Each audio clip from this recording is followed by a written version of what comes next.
Hey guys, welcome to my channel. This is your girl CY. Hey, and I know it has been a minute, but first of all, subscribe to my channel. Yeah, it's been a minute. Your girl has been up and down. Your girl has been in and out, traveling, and just basically living off the suitcase. And I love it. I love it. I'm not complaining. But I know I've just not been having the time to record this. And I know my fans, my listeners, have been waiting for me to talk. But I haven't been around. But I'm back. Your girl is back. Your girl is settled now. She can talk. She can talk. So basically, today I'm gonna be discussing about the things I had to leave behind when I came to Christ. And number one of the things that I had to leave behind was definitely the drugs and the alcohol. Obviously, we know the word says that we should be sober and we should be vigilant of the enemy's devices. And also, it goes further to say that not everything that we put in is beneficial, because the Bible does not really very cutthroat exactly that, oh, we should not take drugs, we should not take marijuana or something. But however, when you start walking with God, you realize that some things are not really beneficial, and you realize that some of the things that you are indulging in were basically because you were trying to fill up a void and you were trying to escape from some sort of pain. And the reality is that when you come to God, you are healed of the pain. God starts working on the pain, He starts working on your spirit that had the void, had the pain. And when God finally does that, you start realizing, oh, I don't really need this, because I'm not soothing anything. I'm not doing the self-soothing. I'm not doing the pain thing anymore. So why am I needing this? There's no reason why I'm needing this. So actually, that is the reason. And so your appetite for those things is just removed. The more you indulge with God, the more you serve God, the more you prioritize God, the more the appetite for that thing leaves.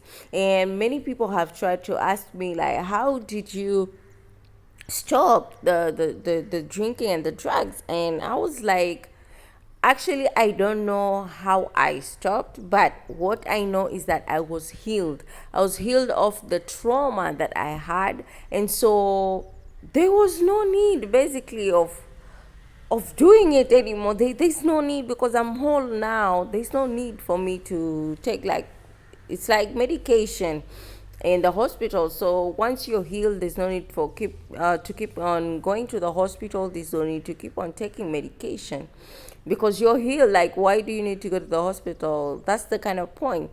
And furthermore, the more I kept on being on this journey, or I've been on this journey, I've realized that the spirits that are attached to these things, like, there's this spirit called octopus that is a marine spirit. This octopus spirit sits on the head of somebody, and it sits on the brain, on top of the brain, and its tentacles actually clench themselves on your brain and control your brain. And basically, one of the ways to usher in the octopus spirit is through drug abuse, especially hard drugs. Through the usage of hard drugs, you open up the portal for the spirit of octopus to inhibit you. And then when the spirit of octopus gets on top of your brain and starts working on you, it becomes the driving force of your brain. So now you do not have the free will to think about things rationally on your own. You start working or acting upon the ideas that the octopus spirit is giving you. So the octopus spirit is controlling your brain. So this facilitates the addiction. So when you are addicted, you start feeling like, okay, you're trying to fight it. Most of the time, you usually trying to fight the addiction.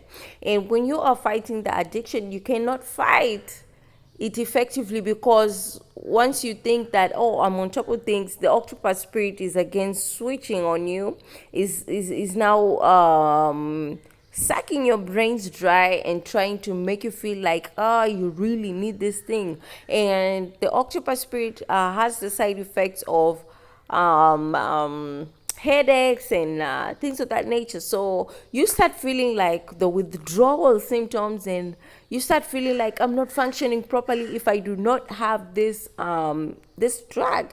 And so now it drives you to go for that drug because you are trying to even alleviate the headache. So you go for those drugs trying to alleviate the withdrawal symptoms and whatever you're feeling that is off. But you think that this is you doing it and you can live without it, but the whole time it is the octopus spirit.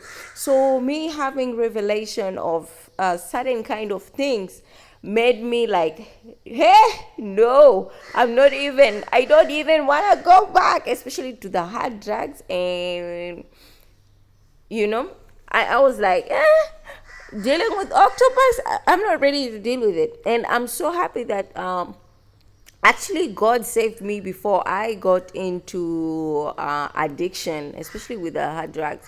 God saved me before I got into a cycle of addiction, and I'm super super super grateful for that. But I know, had God left me like 6 more months in the streets, oh, I know that octopus would have gotten a hold of me. And so the more you realize about the enemy and how the enemy works, the more you really don't want to mess with the enemy's devices, you know.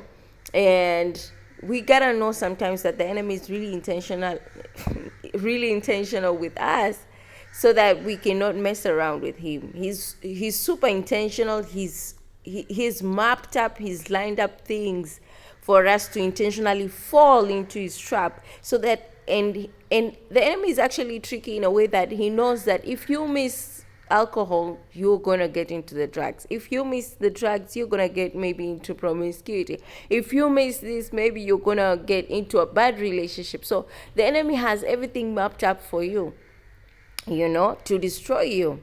So once you realize this, I'm so sure it's so easy for one person to just run away from the enemy's devices, and you know. So that's why the Bible is saying, just be sober so that you can know what the enemy is planning against you.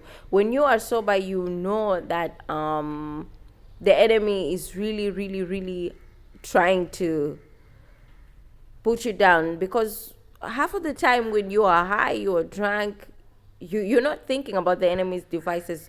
And not even just thinking, you don't actually know about the enemy's devices, you know.